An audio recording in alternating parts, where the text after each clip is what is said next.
হুদ আলাইহিস তিশালি আর কে আছে? ফুতসালাত হামিম সাজদাহ 15 বলে উদ্ধত্ত প্রদর্শন করতে শুরু করেছিল। তারা আল্লাহর ইবাদত পরিত্যাগ করে নূহ আলাইহিস সালাম এর আমলে ফেলে আসা মূর্তি পূজার শিরকের পুনরায় প্রচলন ঘটাল। মাত্র কয়েক পুরুষ আগে ঘটে যাওয়া নূহের সর্বগ্রাসী প্লাবনের কথা তারা বেমালুম ভুলে গেল। ফলে আল্লাহ পাক তাদের হেদায়াতের জন্য তাদেরই মধ্য হতে হুদ আলাইহিস সালাম কে নবী হিসাবে প্রেরণ করলেন। উল্লেখ্য যে নূহের প্লাবনের পরে এরাই সর্বপ্রথম মূর্তি পূজা শুরু করে। হযরত হুদ আলাইহিস সালাম এবং কওমে আদ সম্পর্কে পবিত্র কোরআনের 17টি সূরায় 73টি আয়াতে বর্ণনা করা হয়েছে। হুদ আলাইহিস সালাম এর দাওয়াত। সূরা আরাফের 65-72 আয়াতে আল্লাহ বলেন, আদ সম্প্রদায়ের নিকটে আমি প্রেরণ করেছিলাম তাদের ভাই রিদকে। সে বলল, হে আমার সম্প্রদায়, তোমরা আল্লাহর ইবাদত করো, তিনি ব্যতীত তোমাদের কোন উপাস্য নেই। অতঃপর তোমরা কি আল্লাহভীরু হবে না? আরাফ 7-65। তার সম্প্রদায়ের কাফের নেতারা বলল, আমরা তোমাকে নির্বুদ্ধিতায় লিপ্ত দেখতে পাচ্ছি এবং আমরা তোমাকে মিথ্যাবাদীদের অন্তর্ভুক্ত মনে করি। হুদ বলল, হে আমার সম্প্রদায়, আমার মধ্যে কোন নির্বুদ্ধিতা নেই, বরং আমি বিশ্বপালকের প্রেরিত একজন রাসূল মাত্র। আমি তোমাদের নিকটে প্রতিপালকের পয়গাম সমূহ পৌঁছে দেই এবং আমি তোমাদের হিতাকাঙ্ক্ষী ও বিশ্বস্ত। তোমরা কি আশ্চর্য বোধ করছো যে তোমাদের কাছে তোমাদের পালনকর্তাদের পক্ষ হতে তোমাদের থেকেই একজনের নিকটে ওহী জিকর এসেছে, যাতে সে তোমাদেরকে ভয় প্রদর্শন করে? তোমরা স্মরণ করো যখন আল্লাহ তোমাদেরকে কওমে নূহের পরে নেতৃত্বে অভিষিক্ত করলেন ও তোমাদেরকে বিশাল পুকুরে সৃষ্টি করলেন। অতএব তোমরা আল্লাহর নিয়ামত সমূহ স্মরণ করো যাতে তোমরা সফলকাম হও। তারা বলল, তুমি কি আমাদের কাছে কেবল এজন্য এসেছো যে আমরা শুধুমাত্র আল্লাহর ইবাদত করি আর আমাদের বাপ দাদারা যাদের পূজা করত তাদেরকে পরিত্যাগ করি? তাহলে নিয়ে এসো আমাদের কাছে সেই আযাব যার দুঃসংবাদ তুমি আমাদের শোনাচ্ছ, যদি তুমি সত্যবাদী হও। হুদ বলল, তোমাদের উপরে তোমাদের প্রতিপালকের পক্ষ হতে শাস্তি ও ক্রোধ অবধারিত হয়ে গেছে। তোমরা কেন আমার সাথে ওইসব নাম সম্পর্কে বিতর্ক করছো যেগুলোর নামকরণ তোমরা ও তোমাদের বাপ দাদারা করেছ? ওইসব উপাস্যদের সম্পর্কে আল্লাহ কোন প্রমাণ সুলতান নাজিল করেননি। অতএব অপেক্ষা করো, আমিও তোমাদের সাথে অপেক্ষা করছি। অনন্তর আমি তাকে ও তার সাথীদেরকে স্বীয় অনুগ্রহে রক্ষা করলাম এবং যারা আমার আয়াতসমূহে মিথ্যারোপ করেছিল তাদের মূলোৎপাটন করে দিলাম। বস্তুত তারা বিশ্বাসী ছিল না। আরাফ 7-65-72। অতঃপর সূরা হুদ 50-60 আয়াতে আল্লাহ উক্ত ঘটনা বর্ণনা করেছেন নিম্নরূপে, আদ জাতির প্রতি আমি তাদের ভাই হুদকে প্রেরণ করেছিলাম। সে তাদেরকে বলল, হে আমার জাতি, তোমরা আল্লাহর ইবাদত করো, তিনি ব্যতীত তোমাদের কোনো মাবুদ নেই। বস্তুত তোমরা সবাই এ ব্যাপারে মিথ্যারোপ করছ। হুদ 11-50। হে আমার জাতি, আমার এই দাওয়াতের জন্য আমি তোমাদের কাছে কোনরূপ বিনিময় চাই না। আমার পারিতোষিক তারই কাছে রয়েছে যিনি আমাকে সৃষ্টি করেছেন। অতঃপর তোমরা কি বুঝো না? হে আমার কওম, তোমরা তোমাদের পালনকর্তাদের নিকটে ক্ষমা প্রার্থনা করো এবং তারই দিকে ফিরে যাও। তিনি আসমান থেকে তোমাদের উপর বৃষ্টিধারা প্রেরণ করবেন এবং তোমাদের শক্তির উপর শক্তি বৃদ্ধি করবেন। তোমরা অপরাধীদের ন্যায় মুখ ফিরিয়ে নিও না। তারা বলল, হে হুদ, তুমি আমাদের কাছে কোন প্রমাণ নিয়ে আসনি, আর আমরাও তোমার কথা মতো আমাদের উপাস্যদের বর্জন করতে পারি না। বস্তুত আমরা তোমার প্রতি বিশ্বাসী নই, বরং আমরা তো একথাই বলতে চাই যে আমাদের কোন উপাস্য দেবতা তোমার অবিশ্বাসের ফলে ক্রুদ্ধ হয়ে তোমার উপরে অশুভ আচরণ করেছেন। হুদ বলল, আমি আল্লাহকে সাক্ষী রাখছি আর তোমরাও সাক্ষী থাকো যে তাদের থেকে আমি সম্পূর্ণ মুক্ত, যাদেরকে তোমরা শরিক করে থাকো তাকে ছাড়া। অতঃপর তোমরা সবাই মিলে আমার অনিষ্ট করার প্রয়াস চালাও এবং আমাকে কোনরূপ অবকাশ দিও না। আমি আল্লাহর উপরে ভরসা করেছি, যিনি আমার ও তোমাদের পালনকর্তা। ভূপৃষ্ঠে বিচরণকারী এমন কোন প্রাণী নেই যা তার আয়ত্তাধীন নয়। আমার পালনকর্তা সরল পথে আছেন, অর্থাৎ সরল পথের পথিকগণের সাথে আছেন। এরপরেও যদি তোমরা মুখ ফিরিয়ে নাও, তবে জেনে রেখো যে আমি তোমাদের নিকটে পৌঁছে দিয়েছি যা নিয়ে আমি তোমাদের নিকটে প্রেরিত হয়েছি।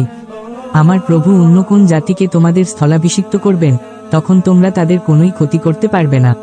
নিশ্চয়ই আমার পালনকর্তা প্রতিটি বস্তুর হেফাজতকারী।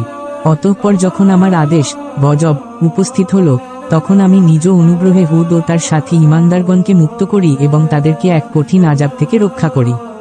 এরা ছিল আদ জাতি, যারা তাদের পালনকর্তাদের আয়াতসমূহকে নিদর্শন সমূহকে অস্বীকার করেছিল ও তাদের নিকটে প্রেরিত রাসূলগণের অবাধ্যতা করেছিল এবং তারা উদ্ধত ও হঠকারী ব্যক্তিদের আদেশ পালন করেছিল। এই দুনিয়ায় তাদের পিছে পিছে অভিসম্পাত রয়েছে এবং রয়েছে কিয়ামতের দিনেও।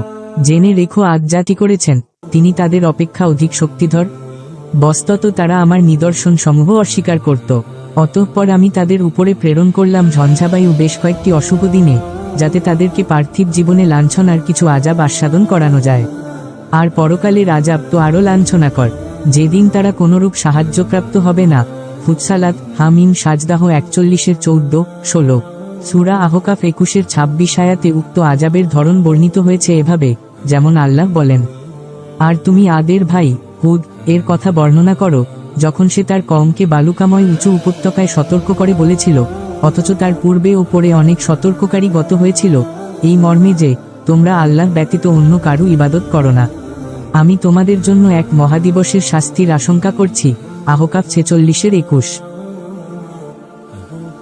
তারা বলল, তুমি কি আমাদেরকে আমাদের উপাস্য সমূহ থেকে ফিরিয়ে রাখতে আগমন করেছ?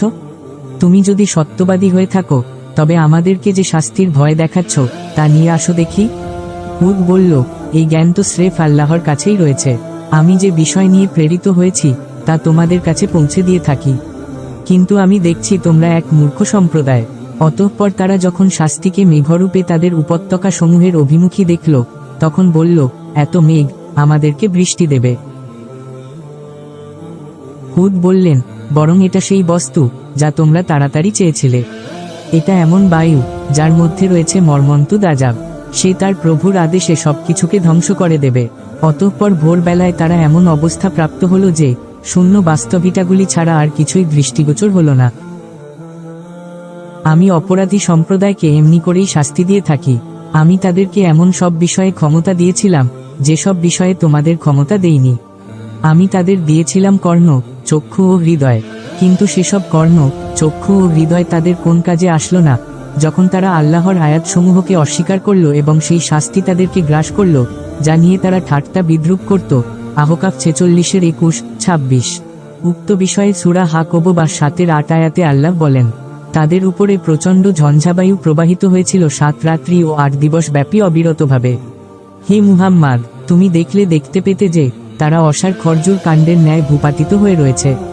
তুমি এখন তাদের কোন অস্তিত্ব দেখতে পাও কি? হাকব বা 69-7-8। সূরা ফাজ 6-8 আয়াতে আদ বংশের শৌর্য বীর্য সম্বন্ধে আল্লাহ তার শেষ নবীকে শুনিয়ে বলেন, আপনি কি জানেন না আপনার প্রভু কিরূপ আচরণ করেছিলেন আদে ইরম প্রথম আদ গোত্রের সাথে?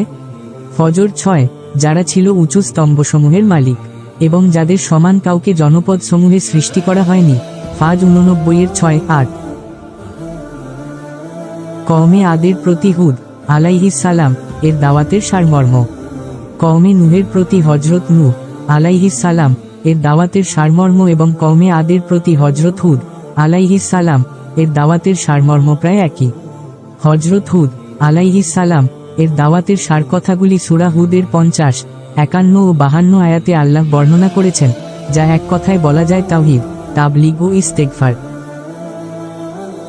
প্রথমে তিনি নিজ কওমকে তাদের কল্পিত উপাস্যদের ছেড়ে একক উপাস্য আল্লাহর দিকে ফিরে আসার ও একনিষ্ঠভাবে তার প্রতি ইবাদতের আহ্বান জানান, যাকে বলা হয় তাওহীদে ইবাদত। অতঃপর তিনি জনজীবনকে শিরকের আবিলতা ও নানাবিধ কুসংস্কারের পঙ্কিলতা হতে মুক্ত করার জন্য নিঃস্বার্থভাবে দাওয়াত দিতে থাকেন এবং তাদের নিকট আল্লাহর বিধানসমূহ পৌঁছে দিতে থাকেন। তার এই দাওয়াত ও তাবলীগ ছিল নিরন্তর ও অবিরত ধারায় এবং যাবতীয় বস্তুগত স্বার্থের ঊর্ধ্বে। অতঃপর তিনি জনগণকে নিজেদের কুফরি, শিরকি ও অন্যান্য কবিরা গুনাহ সমূহ হতে তওবা করার ও আল্লাহর নিকটে একান্তভাবে ক্ষমা প্রার্থনার আহ্বান জানান। উপরোক্ত 3টি বিষয়ে সকল নবী দাওয়াত দিয়েছেন। মূলত উপরোক্ত 3টি বিষয়ের মধ্যেই লুকিয়ে আছে মানুষের ইহকালীন মঙ্গল ও পরকালীন মুক্তি। মানুষ যখনই নিজেদের কল্পিত দেবদেবী ও মূর্তি প্রতিমাসহ বিভিন্ন উপাস্যের নিকটে মাথা নত করবে ও তাদেরকেই মুক্তির অশিলা কিংবা সরাসরি মুক্তিদাতা ভাববে, তখনই তার শ্রেষ্ঠত্ব ভুলুণ্ঠিত হবে। নিকৃষ্ট সৃষ্টি সাপ ও তুলসী গাছ পর্যন্ত তার পূজা পাবে। মানুষের দুঃখ দুর্দশা লাঘব ও তার সেবা বাদ দিয়ে সে নির্জীব মূর্তির সেবায় লিপ্ত হবে। একজন ক্ষুধার্ত ভাইকে বা একটি অসহায় প্রাণীকে খাদ্য না দিয়ে সে নিজেদের হাতে গড়া অক্ষম অনর মূর্তিকে দুধ কলার নৈবেদ্য পেশ করবে ও পুষ্পাঞ্জলি নিবেদন করবে। এমনকি কল্পিত দেবতাকে খুশি করার জন্য সে নরবলি বা সতীদাহ করতেও কুণ্ঠিত হবে না। পক্ষান্তরে যখনই একজন মানুষ সব দিক থেকে মুখ ফিরিয়ে কেবলমাত্র আল্লাহকে তার সৃষ্টিকর্তা, রুজিদাতা, বিপদহন্তা, বিধানদাতা, জীবন ও মরণদাতা হিসাবে মনে প্রাণে বিশ্বাস করবে, তখনই সে অন্য সকল সৃষ্টির প্রতি মিথ্যা আনুগত্য হতে মুক্তি পাবে। আল্লাহর গোলামির অধীনে নিজেকে স্বাধীন ও সৃষ্টির সেরা হিসাবে ভাবতে শুরু করবে। তার সেবার জন্য সৃষ্ট জলে স্থলে ও অন্তরিক্ষের সবকিছুর উপরে স্বীয় শ্রেষ্ঠত্ব প্রতিষ্ঠায় সে উদ্বুদ্ধ হবে। তার জ্ঞান ও উপলব্ধি যত বৃদ্ধি পাবে, আল্লাহর প্রতি আনুগত্য ও ভক্তি ততই বৃদ্ধি পাবে। মানুষ ও অন্যান্য সৃষ্টজীবের প্রতি তার দায়িত্ববোধ তত উচ্চকিত হবে। দ্বিতীয়ত, বস্তুগত কোন স্বার্থ ছাড়াই মানুষ যখন কাউকে সৎ পথের দাওয়াত দেয়, তখন তা অন্যের মনে প্রভাব বিস্তার করে। ওই দাওয়াত যদি তার হৃদয় উৎসারিত হয় এবং সৃষ্টিকর্তা আল্লাহ প্রেরিত অভ্রান্ত সত্যের পথের দাওয়াত হয়, তাহলে তা অন্যের হৃদয়ে রেখাপাত করে। সংশোধনমূলক দাওয়াত প্রথমে প্রতিক্রিয়া সৃষ্টি করলেও তা অবশেষে কল্যাণময় ফলাফল নিয়ে আসে। নবীগণের দাওয়াতে স্ব-স্ব-যুগের ধর্মনেতা ও সমাজ নেতাদের মধ্যে বিরূপ প্রতিক্রিয়া সৃষ্টি হলেও দুনিয়া চিরদিন নবীগণকেই সম্মান করেছে, ওইসব দুষ্টমতি ধর্মনেতা ও সমাজ নেতাদের নয়। তৃতীয়ত, মানুষ যখন অনুতপ্ত হয়ে তওবা করে ও আল্লাহর নিকটে ক্ষমাপ্রার্থী হয়, তখন তার দুনিয়াবী জীবনে যেমন কল্যাণ প্রভাব বিস্তার করে, তেমনি তার পরকালীন জীবন সুখময় হয় এবং সে আল্লাহর বিশেষ অনুগ্রহ লাভে ধন্য হয়। হুদ আলাইহিস সালাম স্বীয় জাতিকে বিশেষভাবে বলেছিলেন, হে আমার কওম, তোমরা আল্লাহর নিকটে ক্ষমা প্রার্থনা করো ও তার দিকে ফিরে যাও, তাহলে তিনি আসমান থেকে তোমাদের জন্য বৃষ্টিধারা প্রেরণ করবেন এবং তোমাদের শক্তির উপর শক্তি বৃদ্ধি করবেন। হুদ 11:52। এখানে শক্তি বলতে দৈহিক বল, জনবল ও ধনবল সবই বোঝানো হয়েছে। তওবা ও ইস্তিগফারের ফলে এসবই লাভ করা সম্ভব, এটাই অত্র আয়াতে বর্ণিত হয়েছে। হুদ আলাইহি ওয়াসালাম এর দাওয়াতের ফলশ্রুতি। হযরত হুদ আলাইহি ওয়াসালাম স্বীয় কওমে আদকে শিরক পরিত্যাগ করে সার্বিক জীবনে তাওহীদ প্রতিষ্ঠার আহ্বান জানান। তিনি তাদেরকে মূর্তিপূজা ত্যাগ করার এবং জুলুম ও অত্যাচার পরিহার করে ন্যায় ও সুবিচারের পথে চলার উদাত্ত আহ্বান জানান। কিন্তু নিজেদের ধনৈশ্বর্যের মোহে এবং দুনিয়াবী শক্তির অহংকারে মদমত্ত হয়ে তারা নবীর দাওয়াতকে প্রত্যাখ্যান করে। তারা বলল, তোমার ঘোষিত আযাব কিংবা তোমার কোন মুজিয়া না দেখে কেবল তোমার মুখের কথায় আমরা আমাদের বাপ দাদার আমল থেকে চলে আসা উপাস্য দেব দেবীদের বর্জন করতে পারি না।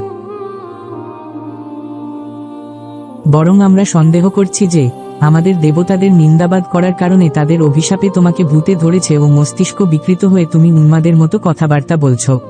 তাদের এসব কথার উত্তরে হযরত হুদ আলাইহি ওয়াসালাম পয়গম্বর শুল্ক নির্ভীক কণ্ঠে জবাব দেন যে, তোমরা যদি আমার কথা না মানো, তবে তোমরা সাক্ষী থাক যে একমাত্র আল্লাহ ছাড়া তোমাদের ওইসব অলিক উপাস্যদের আমি মানি না।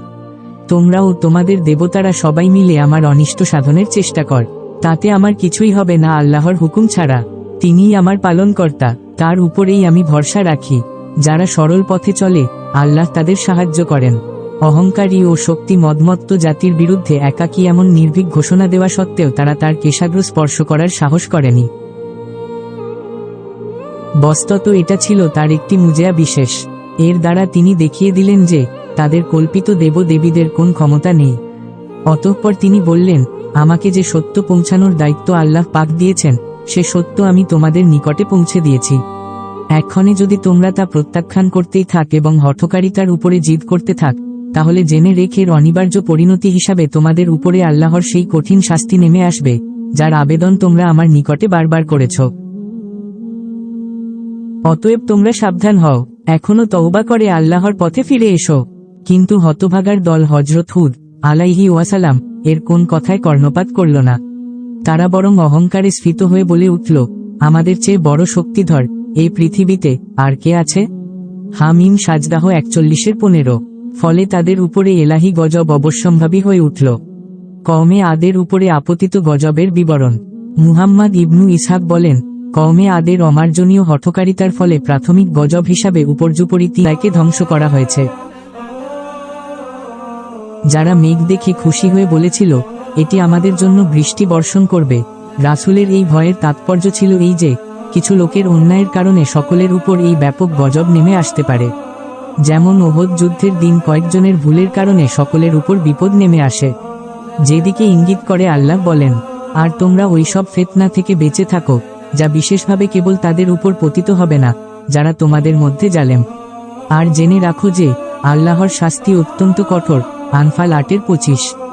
উল্লেখ্য যে গজব নাজিলের প্রাক্কালেই আল্লাহ স্বীয় নবী হুদ ও তার ঈমানদার সাথীদের উক্ত এলাকা ছেড়ে চলে যাবার নির্দেশ দেন ও তারা উক্ত আযাব থেকে রক্ষা পান। হুদ 11:58। অতঃপর তিনি মক্কায় চলে যান ও সেখানেই ওফাত পান। তবে ইবনু কাছির হযরত আলী রাদিয়াল্লাহু আনহু থেকে বর্ণনা উদ্ধৃত করেছেন যে হুদ আলাইহিস সালাম ইয়ামনেই কবরস্থ হয়েছেন। আল্লাহ সর্বাধিক অবগত। কওমে আদের ধ্বংসের প্রধান কারণসমূহ। 1. মনস্তাত্ত্বিক কারণসমূহ। ক. তারা আল্লাহর অনুগ্রহ সমূহের অবমূল্যায়ন করেছিল, যার ফলে তারা আল্লাহর আনুগত্য হতে মুখ ফিরিয়ে নিয়েছিল এবং শয়তানের আনুগত্য বরণ করে স্বেচ্ছাচারী হয়ে গিয়েছিল। খ. আল্লাহর নেমত সমূহকে তাদের জন্য চিরস্থায়ী ভেবেছিল। গ. আল্লাহর গজব থেকে বাঁচার জন্য বিভিন্ন কল্পিত উপাস্যের অশিলা পূজা শুরু করেছিল। ঘ. তারা আল্লাহর নবীকে মিথ্যা প্রতিপন্ন করেছিল। ঙ. তারা আল্লাহর গজব থেকে নির্ভীক হয়ে গিয়েছিল, যদিও তারা আল্লাহকে বিশ্বাস করত। 2. বস্তুগত কারণসমূহ। প্রধানত 3টি। ক. তারা অযথা উঁচু স্থানসমূহে সুউচ্চ টাওয়ার ও নিদর্শন সমূহ নির্মাণ করত, যা স্রেফ অপচয় ব্যতীত কিছুই ছিল না। শোয়ারা 128। খ. তারা অহেতুক মবুদ প্রাসাদ রাজি তৈরি করত এবং ভাবত যেন তারা সেখানে চিরকাল বসবাস করবে। ওই 129। গ.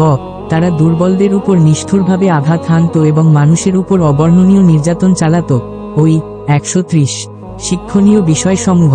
উপরোক্ত বিষয়গুলির মধ্যে বর্তমান যুগের অত্যাচারী সমাজনেতা ও জালেম সরকার সমূহ এবং সভ্যতাগর্বী মানুষের জন্য শিক্ষণীয় বিষয়সমূহ নিহিত রয়েছে। যেমন 1. ওহীর বিধানকে অস্বীকার করা এবং অন্যায়ের উপর জিদ ও অহংকার প্রদর্শন করাই হল পৃথিবীতে আল্লাহর গজব নাজিলের প্রধান কারণ। 2. আল্লাহ প্রেরিত গজবের ধরন বিভিন্ন রূপ হতে পারে, কিন্তু সেই গজবকে ঠেকানোর ক্ষমতা মানুষের থাকে না। 3.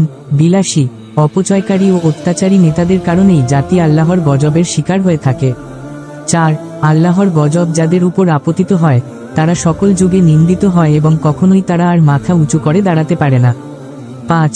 আল্লাহর বিধান লঙ্ঘনকারী ব্যক্তি বা সম্প্রদায় চূড়ান্ত বিচারে দুনিয়াতেই আল্লাহর গজবের শিকার হয়। উপরন্তু আখেরাতের আযাব তো থাকেই এবং তা হয় আরো কঠোর। ক্লোম 68:33। অতএব প্রিয় দিনী ভাই বোন বন্ধুরা, আসুন নবী রাসূলদের দেখানো এবং শেখানো পথে চলি। মহান আল্লাহর অনিবার্য ধ্বংস থেকে নিজেদের রক্ষা করার তৌফিক দান করুন। আমিন।